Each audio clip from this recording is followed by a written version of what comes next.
kind of break it down a little bit. He was actually never scared because he doubted. He wasn't afraid. He just really wanted more information. And so I think that uh, uh, as I was reading and I was kind of studying this week, uh, people have a certain percentage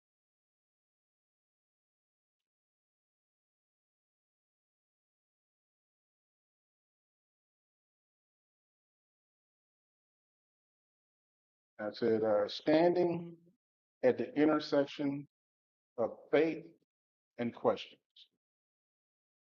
Standing, and I went into my Sister Faye Lynn mode, trying to like draw some stuff out because I always love your titles. Yeah, okay. What you got for this week? What you got for this week? Are you sure? Yeah. That's a question. That's a question. No, oh. See, I told you. Hold on, I did that. Oh man, you messed me up already. Ed. Are you sure? That's awesome. I shows that it was a tough between because I have different endings. Okay. Sure or serious. Okay. Uh, but again, because he questioned. Yeah. It wasn't so much like you were saying, it wasn't so much that he doubted. Yeah. He questioned. Yeah. And he is like, give me more information. Give me more info. Show me or whatever. Well, they say people from Missouri, they want you to show them.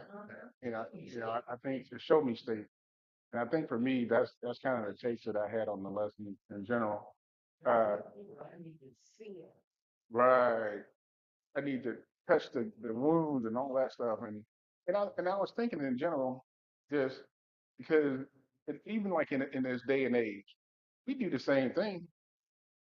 Like if you hear a rumor on something, like give example, like what's a hot topic now politically? Oh, the reflecting pool. Oh yeah. Reflecting pool. So you got. Does everybody know what the reflecting pool is? Tell me what it is. What is it? It's the water in front of the washing line. Okay. Yeah, that is supposed to reflect the monument. Right, right. And then can you tell me what happened? Well, someone uh had it reconditioned, and whatever they did to it, it was not correct. So it wasn't reflecting or gathering moss. It was yeah. Yeah, all kind of things. Yeah, all kind of things. And there was I don't know if it was an actor, or I don't even quite remember the whole story, but there was someone that Olympian. The Olympian. Yeah. Touched the reflecting pool because he wanted to see if it. Well, he was a canoeist. Yeah. Yeah. And it was the person that made the mistake in the first place claimed that he messed up the reflecting pool. But it's amazing how you got everybody. It was like it's a topic of topics. Nobody knew anything about it when thinking about it, when talking about it. All of a sudden, you had him complaining on every show about it.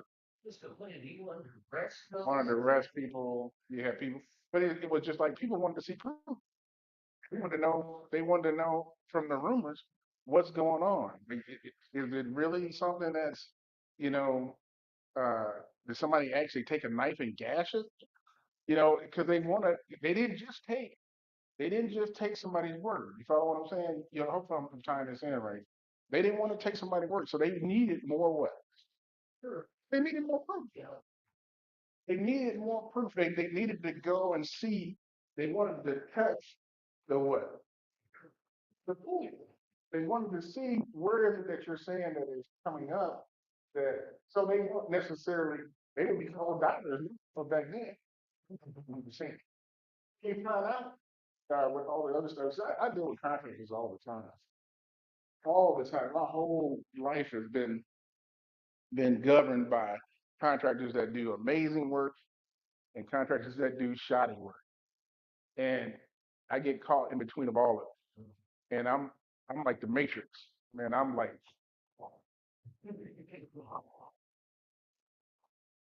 man, you ain't gonna catch up. If I see you before you see me, no, ma'am, no, sir. I'm telling you right now, I can almost vibe on people now and tell you if I feel like they will do a good job for you. And I pray about it. I actually went up before because we have a lot of people that come in, they want certain work done, but people have certain ways they want to present to you how they want it done. Oh, hey, I didn't get my bathroom done, right? So, who you know that could do my bathroom? I said, okay. I said, I got a couple names. Now, I pray about it. That don't necessarily mean that it's gonna work out. But I wanted to give you my honest, hey, guys, who do you think I can send this way? That they will connect. 'Cause one contractor for one person won't necessarily be another contractor that's good for another person. Right. And that's just how it is. And so you find times where people they go, and they'll quote something out. I think they're a great match, but then they come back, and I say, hey, I follow up because if I give out names, I like to follow up. I really do. And they quoted me like $10,000 for this. Like what for the what would be done? Oh, I just need to get some drywall hung and then get some paint done and wow, that's what it is. Like, how big of an area? Oh, yes, right, 8 by 10 area. Damn, $10,000. Like, are you sure you didn't want more than that done? Because that just seems odd. Because now I need proof that this person actually went out and did this. Because and my thing is, if I'm taking care of you by giving you a lead, you should take care of me by making sure they're taken care of. And I always tell people, hey, you know that I sent you, and then if I hear back, yeah, I've heard glowing report after glowing report after glowing report. When I don't hear a glowing report, that's when I learn. Oh, okay. So I go back to the contractor and say, hey, man, I did hear from your interaction from the customer. They did kind of give me some feedback. Man, there's no way I can hand out your name if you're going to try to do people like that with my name attached to it. When I'm doing it in good faith, I'm not saying I need you to work for free. That ain't what I'm saying. I'm just saying that you need to understand that you need to consider, the smallness of the job. You're going to quote it. Some people like to quote it out by hour, which is fine. I'm going to do it for 30 bucks an hour. Sounds great to everybody. You buy the material. But I also know that people have such a fear of contractors because they come in your house. They're out because I always look at it like this. They're coming into your most intimate space to do work for you, and then you're trusting that whoever this is not going to do something later to scout you out to do something crazy to take you out. And I'm just being honest with you. So I really pray about having those because people give out names all the time. Oh, call this person, call that person. And then they come over and you ever have anybody come over to the house and to do work and you get a vibe from them? You ever have that? You get like a weird vibe, like you said roofing? Okay. What, I was referred to by another one of these entities list, yeah, yeah. got to fix I have a black roof Mhm, on my garage mhm, and it was leaking. mhm, And he gave me this thing that I expected him to do whatever. mhm. Well, of course, I couldn't get up there to see what he did. Right. So he did whatever he did. And when I saw the pictures of what he did, it was just ridiculous. So it wasn't professional looking. Something we could have gotten for 500, he charged me a couple of thousand. Yeah. Oh, He just did some. that story happens all the time. Okay, so I'm gonna fast forward to you with the wall that we have here, right? And so I know good contractors that do great work, but this wall was really not for everybody. This wall couldn't have been done about by a lot of contractors. They just don't have the machinery for it. They don't have the people for it, and they definitely don't have the resources for it. So when I was researching in my mind and praying about it, I'm like, I had one guy that kept standing out. I'm like, okay, but for the sake of putting in bids, you have to do 3 or 4 bids. So I did guys who I thought would be decent, they would be okay, that wouldn't break the bank. This wall is probably $120,000 wall. If you would go with a major company comes in about $120,000. Now, and I was telling the trustees, I said, it's really a blessing in disguise that we had the water company for us to pipe on our property. They just didn't understand it. I mean, maybe they did. But when I was telling them, I said, where do you get a $120,000 wall for the money that we paid for it, which was 46? But the church only pays the deductible because it was an insurance claim. You follow what I'm saying? The wall, as it stood, as it was 12 feet closer. To get the wall to go back further, it's a completely different job and not in the scope of what it is to have a contractor come out and do it because it's not insurance. Insurance is going to put up like what you got. Now we've been needing the wall. How long we been needing the wall? How long have we been? That's what I'm saying. We've been needing so 120,000 would have come out of our pocket if we gone with the actual company. We would have had to take out a loan, yada yada yada. But just to pay the deductible on a wall, on a professional wall, but you know what people were doing? And I God bless us, people. We have the best trustees on this planet. But they started, oh, why is this like this? What are we doing this? What's going on with this? And I'm like, man, we asked God to bless us, and He did. Was specific. You got to be careful when you're sitting up there nitpicking God's blessing. We have not turned up a shovel. We haven't laid a grass seed down, and the money that we paid have been very minimal. And I'm saying that you need to be careful on the wall that we would have had to expend the amount of money that we paid in the deductible that wouldn't have touched the amount for the water. And for us to go back, and I absolutely love the fact we pushed it back because it makes such a big difference when you come around the camera. It makes such a big difference. And so me saying that and you hearing that and as far as I don't even know how we got here, but we're here. I, Before we go further, yeah. I want to say I didn't have any of those that's short. Yeah. The usual savings. Mhm. So, to my I didn't really. What's the reason? Wow. What's the reason? Yeah, because then Jesus answered. He had a reason. Okay. He said, wow. I absolutely love that. And I tell you why. He kind of went into a different mode. And, a lot of times, I'm not a pastor. People call me pastor all the time. I don't, or reverend. I ain't trying to claim none of that. I'm brother, Mr. Maurice, Mo, MJ. You can call me any of them. But I think that in the scheme of things, he did a pastorly duty by accepting where they were and them not understanding what was going on, and he kind of walked them along the way. You follow what I'm saying? Because a lot of times when people don't understand something, they get all, what do you mean? You don't know who I am, you know what's going on? They get all worked up. But he actually did a beautiful job of just noticing the moment, understanding that there could be doubt, to allow him to explain the situation, and then to bring him forth at the rate that he needed to be brought forth. Am I explaining that okay? So on that note, we're going to start on a lesson because I do want to do the lesson here. The Thomas the Honest Doubter. Uh, are you sure? I really like that. What is the reason and why?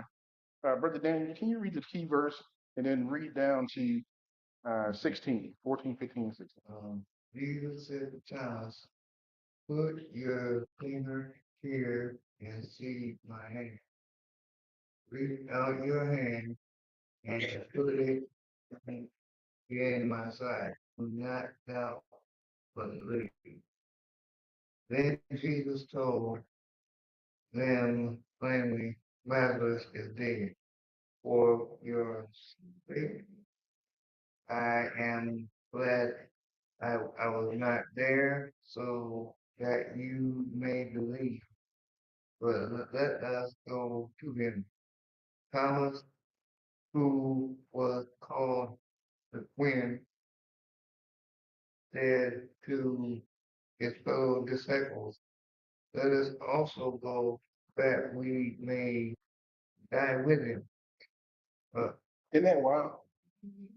And I'm going to ask a question, and I must have to work the room a little bit, and you'll know that we'll put a little bit of thought in it. Everybody knows who Lazarus was, right? Okay. And Jesus said to him plainly, Lazarus is dead. 'Cause most times they actually waited, or Jesus waited a certain amount of days. Okay. They called for him to go where he was because they knew that if he was going to go, he was actually going to be able to heal. So he died. Does anybody know the amount of days that he waited? Okay, he waited 4 days. That's true. Now, do you know why he waited the 4 days? He wanted to, he knew that that at the time, he was supposed to wait so that God would get the glory, and when he did, praise him. You're right there. But why? Why? Anybody know why? There was a specific reason why he waited the 4 days. Because he could have done 3, he waited 4. There would be no doubt that Lazarus. No, that's true. I mean, you're dead after 20 seconds, but there was a certain amount of time. I'm not being crass when I say that. I really mean, really. Okay, so in their system, it was known that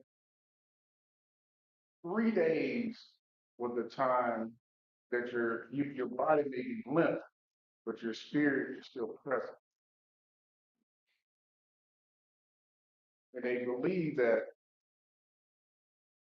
in that time frame, had he come and he had lifted him up, it wouldn't have been on his power. It wouldn't have been because the spirits were still with him. And so that's why you actually have the 3 days for the resurrection. It's the same principle. That's why he raised on the third day. You know what I'm saying? He died. It's the same principle. It's the same principle that was done then, that was done for the resurrection. He had to wait a certain amount of time. Okay. So that when he got there and he raised them, they knew that they said that the body actually started to smell. And they knew the spirits were gone. And so when he called them, he said, Lazarus, what? Come forth. He said, come forth. So here, I'm going to flip over here. It says, Thomas, who was called twin, say to his disciples, let us also go that we may die with him. Now, you know, here's a situation where they said he was afraid. They said he was scared. They said he was a doubter. But that statement doesn't say it. He's ready to go and die because of the situation where when they go into a certain place, he may get mobbed, he may get killed, or whatever. And so he was ready. Just have stones thrown at them a day or two. The day that you were there. So I mean, I think when they go, if they were to go back, they could die. amen. So let me ask you this. That's exactly. What does commitment really look like? What does commitment really look like? In this case, Thomas said, I'm ready to die. Can you say that personally? And you probably can. 'Cause I always think Cook Jack gonna say something one way. I be trying to lean one way. I'm trying to lead it this way. And she go against the grain of, oh, I'm like, oh, okay. But can you say that in your Christian ministry that you've been willing to suffer, that you've been willing to go through hard times because you knew that there was probably a situation where you could die. And if that's the case, please share. Yes, can I be committed? Or am I committed to? What does commitment really look like to you? Commitment means that you want to do, what you say you're gonna do. Okay. Um, wholeheartedly. Okay.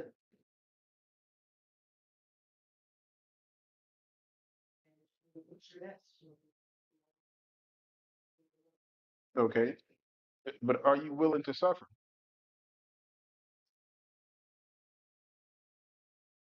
And I guess Looking at it, yeah, yes, because I've been suffering for days of pain, okay. months of pain. So, I mean, I just have to do what God's, that's happening. Okay. Just waiting and be patient. Okay. And I believe I actually believe you when you say that. I believe you because there are times where I don't I question myself. Yeah, I don't like pain. I don't like the threat of going and possibly dying. I don't, as a church, even in general, we talk about that we want to go out and evangelize, but do we? The simplest way of evangelism is what? What would you say? Say Reaching out to people. okay, so give me one way we can reach out to people. Well, I'll give you an example. I was at the nail salon at Zingham's, I like those. last weekend. And I was getting my nails, like 2 nails done. Mhm. And this black lady was sitting there, girl, probably maybe 20s. But she was sitting there between what she just on the phone the whole time. And then all of a sudden, I see her blowing a kiss covering her face up. And I didn't Was see she trying to show you the bling on her nails? she was doing. But they weren't on her toenails. They were Oh, okay. And she just started, all of a sudden, she asked the lady, she said, "Can you move some Kleenexes?" Mm. She was moving and she loved me. Mm. So after that was mine, I moved there and figured, Oh man. I have no idea. Yeah. I don't know what's going Uh, on. yeah. I see you're very Oh yeah. upset. That's amazing. And I just want to keep moving. As a church, we need more of that. Yeah. That is amazing. I think that's you. I told you how she do. I told you how she do. I think we're gonna go a whole different way, one way, and now you got me up here emotional. Now I'm all messed up. I've been very emotional. Right. Just watching her cry, and she can do it. It's a word of truth. I mean, she's just And what do you think, Brother Ryan? what's that? Yeah. How do we go into the community? And we say that we're going to follow Christ into death. And one of the things that he tells us is to go and make disciples. One of the ways is to disciple is to evangelize. How do we do that? Well, I mean, either, like the breakfast ministry. Okay, breakfast ministry. Going to where there's a need. Okay. Say you had an elderly neighbor that needs lawn care, something, Okay. something in the community where you could help someone. Okay. So are you saying that's something we do, or are you saying that's something we can do? Okay. All right. But that's a way of doing it. Way of doing it. Okay. We go with Jesus. Such thing. Okay. That's the way. Okay. Good. So keep that noted, Brother Tom.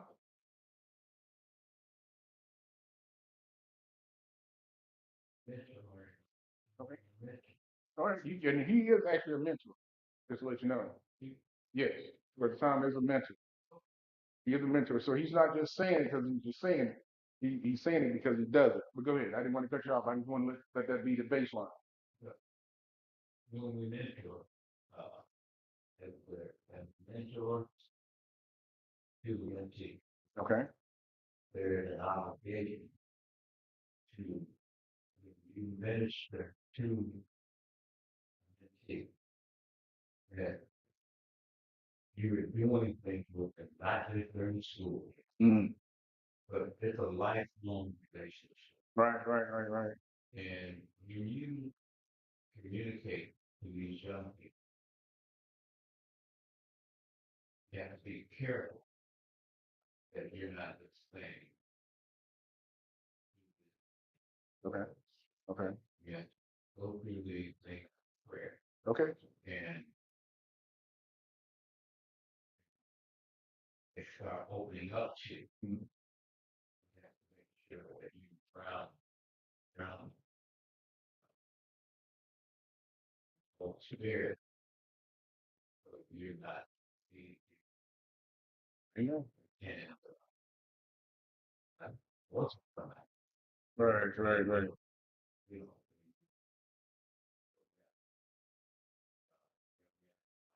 And he knows about all. I pay him, Right. you know, and so I wrote he living there. And I looked at our guy. Then you're gonna hold that off. Right. Then you're gonna hold that off. Right. Gas. Right. And Mhm. sit here. And Mhm. we'll be back. Right.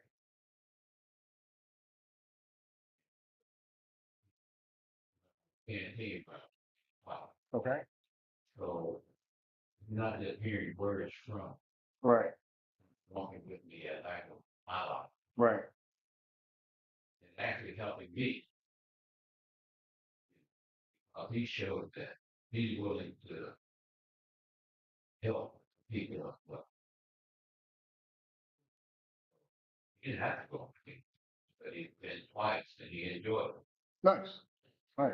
So you're sowing seeds of greatness in them. Really. You're sowing seeds. Yes, sir. That was what it takes. Many forms and many shapes in many ways. What the things that I'll give you an example. This past week, just week, a white woman gave me to her 89 family meeting. I said hello, 100 people first day of that event. Say this, it's good to see you. Thank God for 100 people. That's all eventually. They all would be right. They didn't think about here. Yeah. Then I'm gonna go back to the Jackie for the I think I got that. It's part of the same question. Have we made a commitment too comfortable? In this case, Thomas was committed what? You can finish that. Until what? Until his death. Say that again. He was committed to what? Until his death. He was committed until his death. My question is, Mr. Jackie, have we made commitment too comfortable? Give me an example. Comfortable commitment is what is the minimum or the minimum I can do and still be okay with God.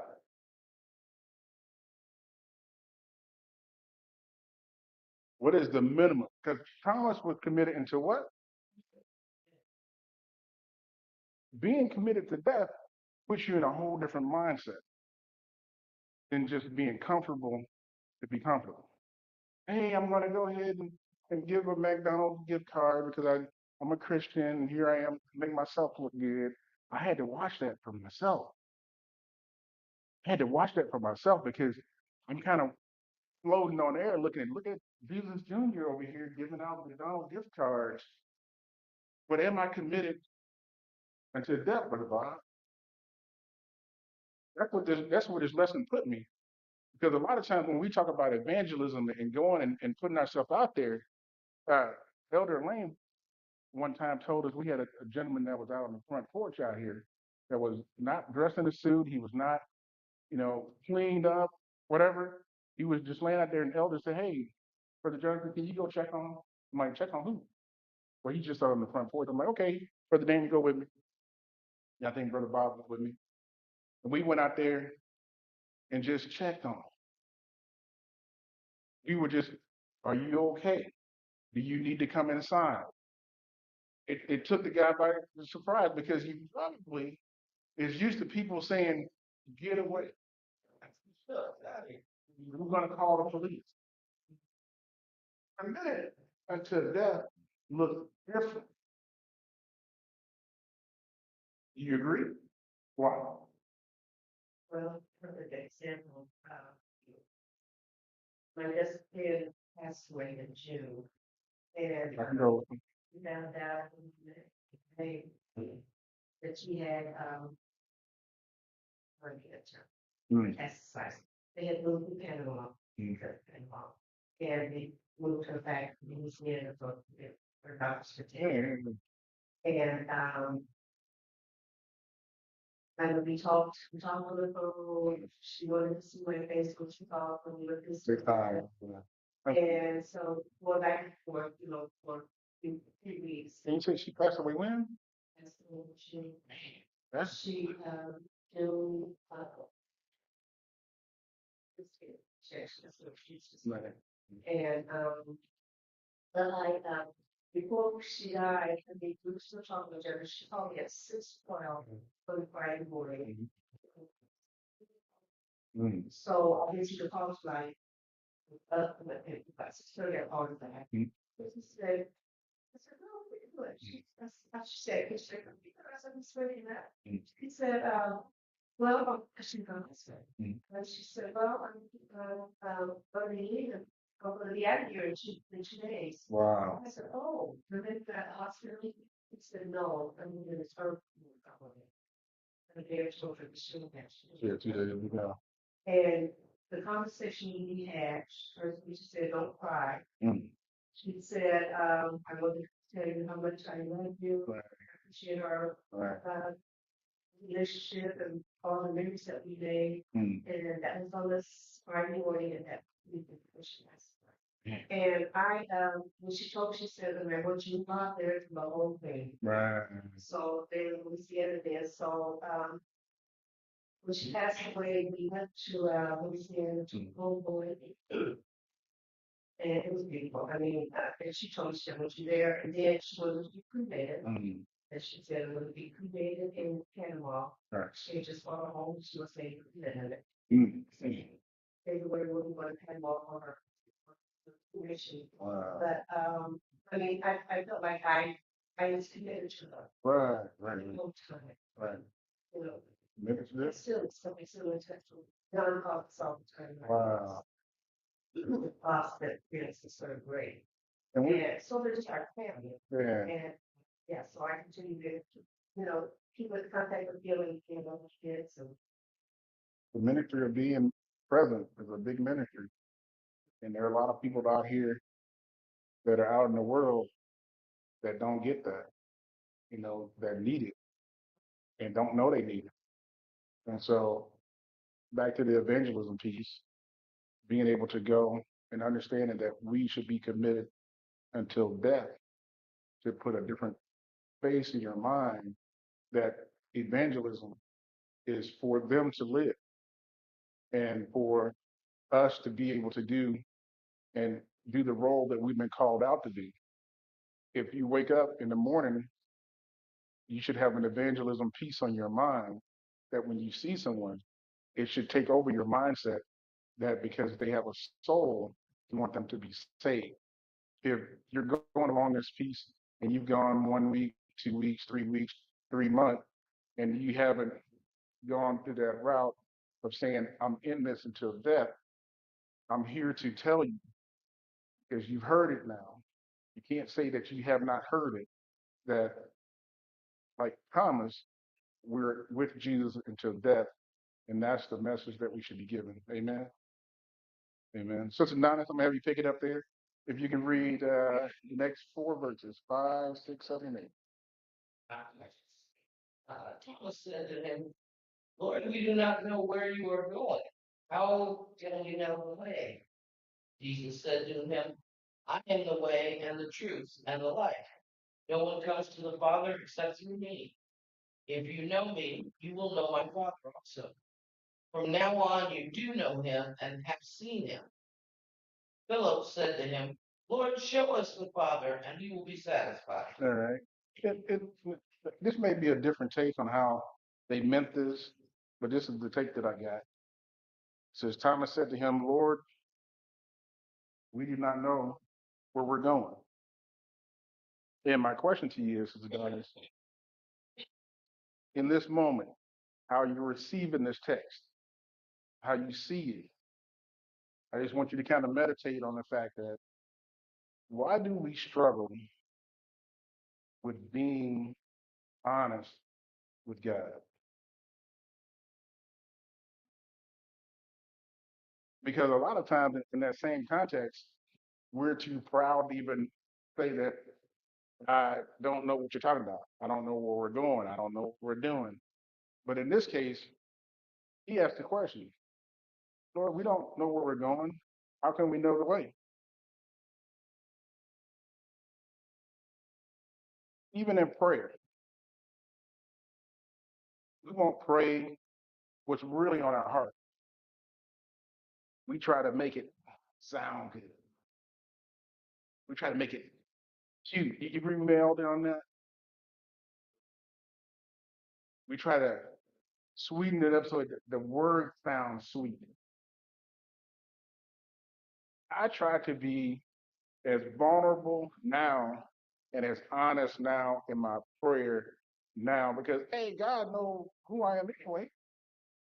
All this little fluff and stuff don't move him.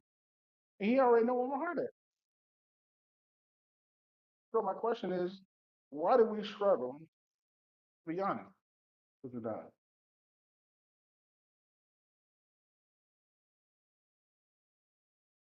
And while you think about that, I'll give you an example. Good morning. No, you go ahead. You go ahead and go. You go ahead and go. I want you to lose your thoughts. Go ahead and go. Well, if we're talking about prayer, Mm-hmm. I know that a lot of times you may think that someone is trying to sweeten up the word, but we're just trying to make an actual sentence out of what we normally talk to God with our thoughts. Mm-hmm. And my thoughts were like all over the place, not here, there, and but he's right there with me. I'm coming to you So, next, Elder. I'm coming to you next. so when I pray, and I'm trying to put words together, makes sense. Okay. That may be mistaken for, sweetening up the words. I suppose I am, but I'm just trying to make sense for everybody else's benefit, my words Okay. or my thoughts. Okay. Good. Okay. Yeah, yes. Just situation and circumstance, for instance, the invocation is to invoke the presence of God. Okay. So it deserves sweet things because we are recognized All right. So who he is? of Got you. Got you. now giving tissues Mhm. concerning my own personal intercessory prayer. For Okay. example. I got you. It's grossly misused, y'all. Right. Maybe kind of choose that. The intercessory prayer is not Right. Right. Yes. so we yes. Yeah. That's not time. That's not the time. Amen.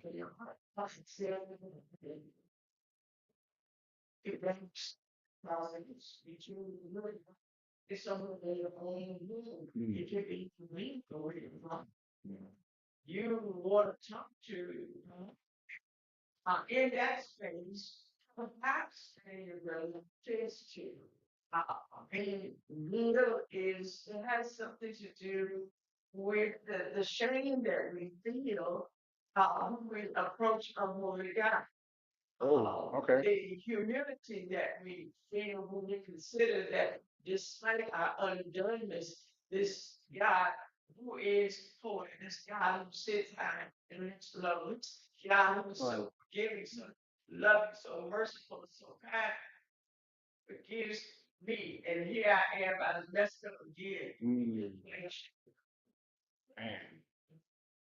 I just plain ashamed. You know, I remember even just putting the words in plain. Typical daddies, Right. discipline Right. because he doted on me and he didn't want to touch the ground. And he just knew that if it was, you know, if I did something wrong, it was because of the influence.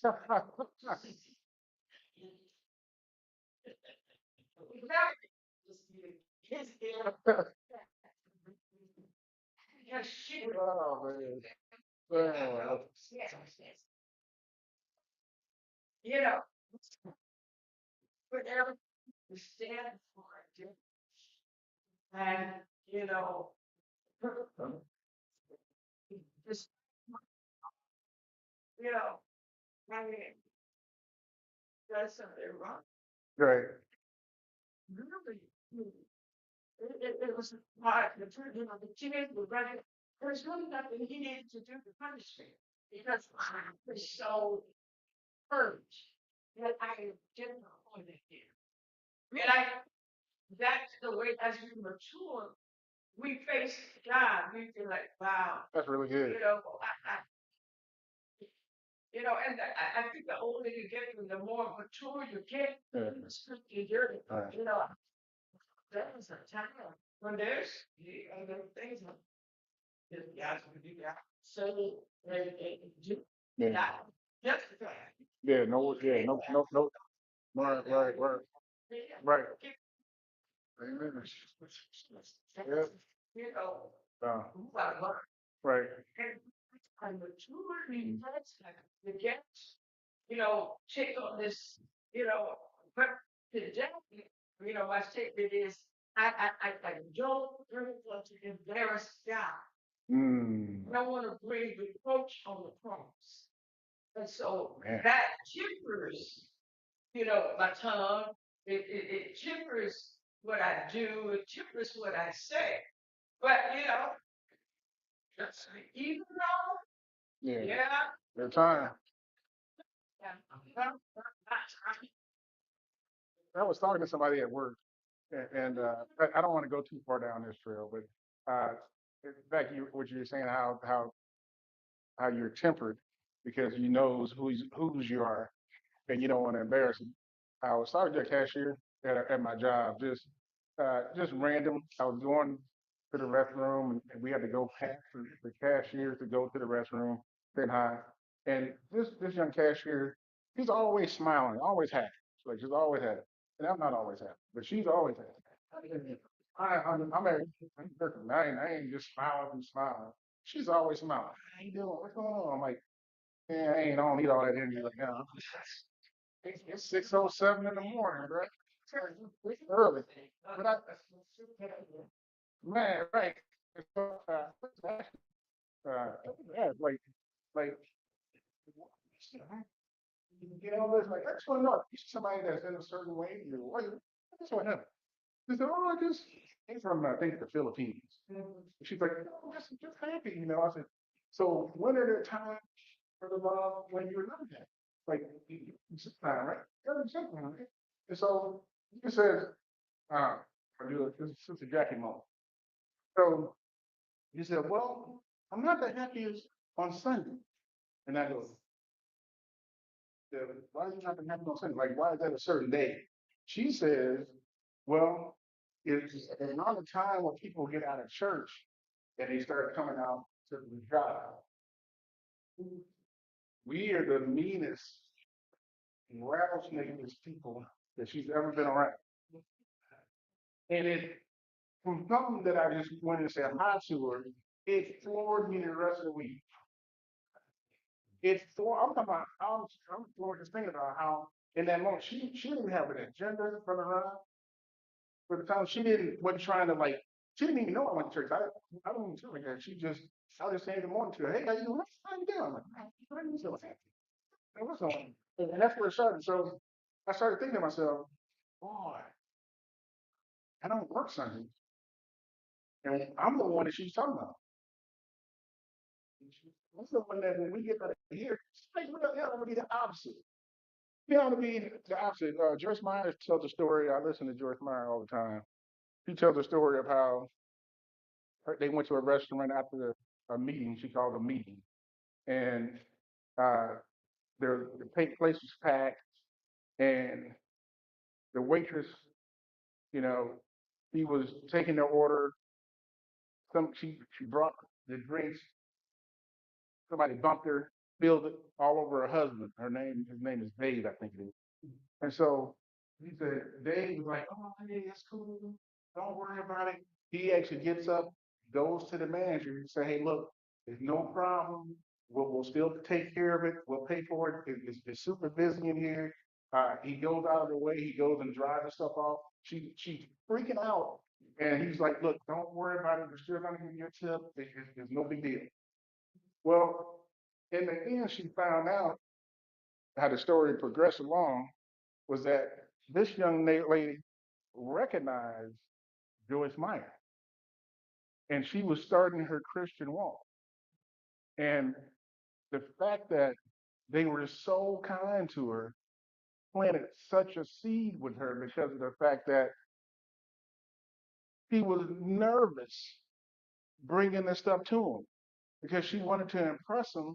And when they fell out and fell all over the guy, he was back there crying, and Dave comes back there, hey, it's okay. Found the manager. Don't worry about it. It's super busy. And when the girl at my job said that we are the worst, I'm thinking, boy, we got a long way to go. I feel like I'm a good customer, but I'm sure I have my days. Yes. I think about exactly what you said. Everything, for example, we have annual conference, Mm, yes. meetings, gatherings, so Mm, people got right. right. We the hotels, Mm, institute, the hotel staff. uh-huh. We go to the restaurants. Right. Right. We go to the staff. Mm, It is true that regardless to somebody always understand. And so particularly in the evening in our lunch break, we end up waiting. Well, we got in some time. mm, yeah. But what we fail to recognize is that the one spot. Right. Right. We forget we are the ones who did come. Right.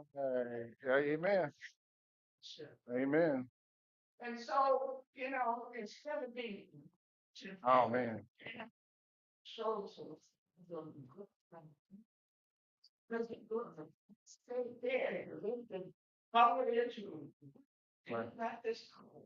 Mm, And I think that we know a large number of people go mm, and see that it was true. And with their own walk, mm. you can't see people tell me. I don't need to get up and get up and get dressed and go to the church if I'm not going to actually get down and get Mm. Man, I just say, it be, You got some work to do. it's really I got a real life testimony.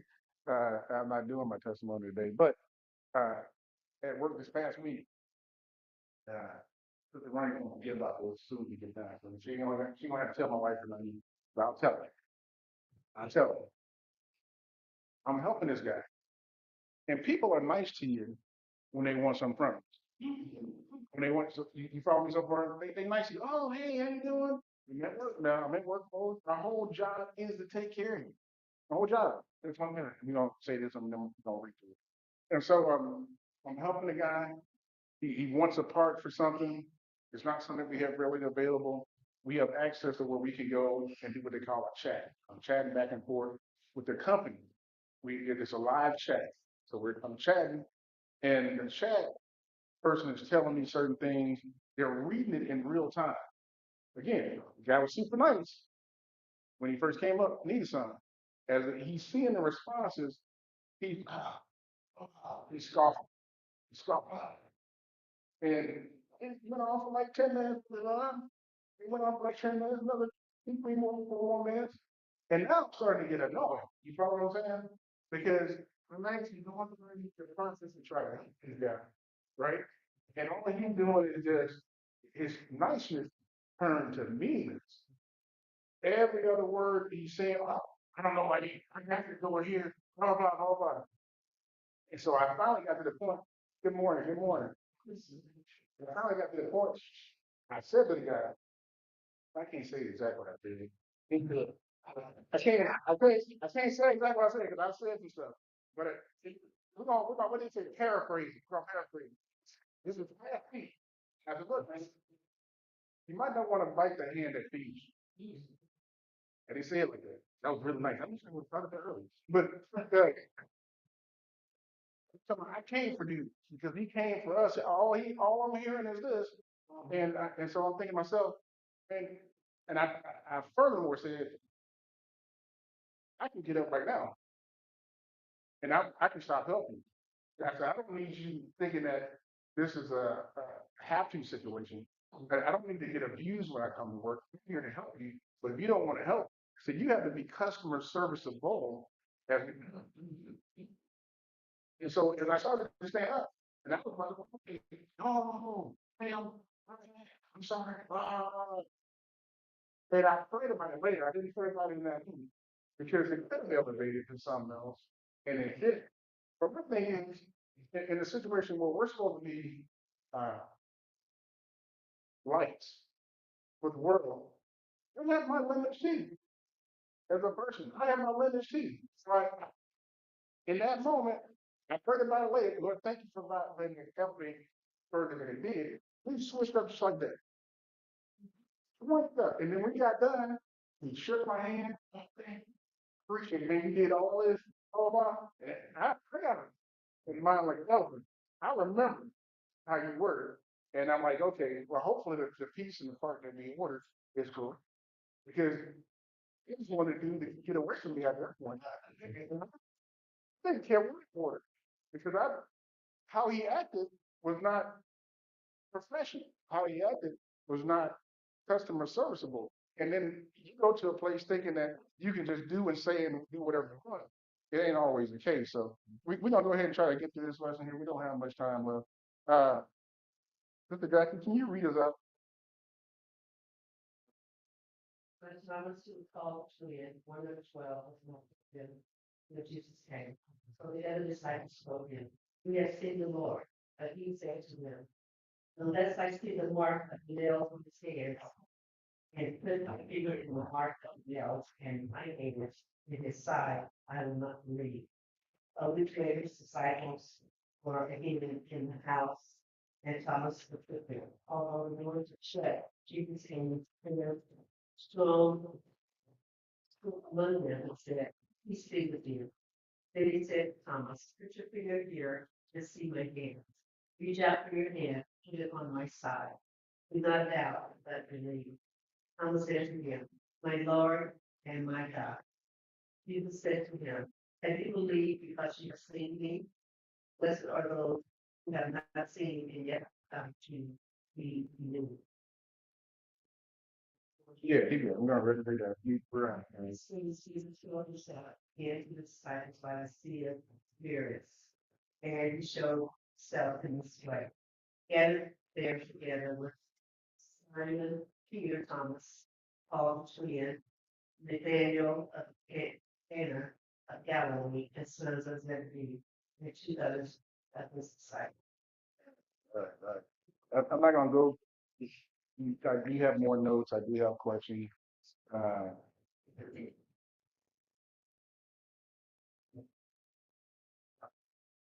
I'm just gonna say a couple questions to kind of throw just some thoughts out there. I'm gonna ask it from two different angles. We don't have to discuss it. I'm just going to think about it. Knowing all that we know about God, why do we sometimes doubt His promises?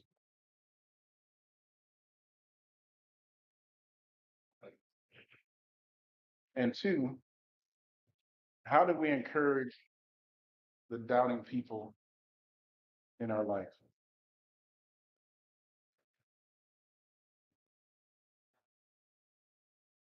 On that, if you can pray us out to me, Jackie.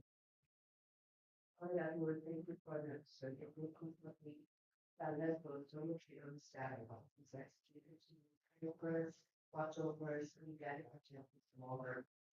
Nature. We decided to pray for, study, pray for church service as we get ready to get ready. Pray for the pastor that will be really service with pray for the out of church and delivered to us. Yes, we Jesus' name. Amen. And at some point, we all may have doubts. You know that I'm not 100% sure about everything. You know, we do have doubts about certain things. You might have, when you had your friend, you know, you that is something else, man. Because you can't practice it. You don't come back from it. But it's something that people see every day and it's kind of numb to until it comes close to home. Yes. To your we you without saying they this is that's the demonstration. Mm, It did not condemn Thomas for actually right. evidence. Right. He gave he provided them the evidence. Mm, I think in our Christian walk, the greatest evidence we can provide is by living it out. right. We show evidence of Christ through our lives and through how we treat each other and treat others. But the things you do or do that is I was gonna say, we're working lock and step because I think a lot of times we want to hide the fact that we are on a journey and we were in a certain place, and we also don't have uh, empathy for people who were in that place. They see us at a certain place and think, oh man, they just woke up like that. Like no, no. I mean, like, this past week showed me I ain't necessarily. I mean, I'm talking about. I know it's in there, and I pray about it. Like, okay, God, I want to come in here and be a light. As I'm walking in the store every day, I'm praying, Lord, just allow me to be a light in a dark place.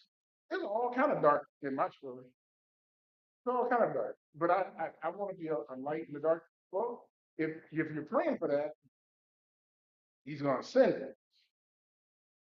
If you're praying for it, Satan, you gotta be ready. you got to be ready. And I think that being a lot of times I'm able, it comes at me from different angles. That's why I like vacancy because I'm thinking one way and you go a different way. It's not like being teachers thinking that you're going to be prepared. Certain people are going to say certain things. You're going to come back. Well, Philippians 4:13 says, yeah. Like, well, you know, maybe they don't respect that. Maybe they don't honor that. But they see that you get up every day and you're grinding and you're making things happen and you're making things work. And then they ask you, how do you make this thing happen? Well, through all Christ, through all things, through Christ, I can do all things. And that's the end of the statement.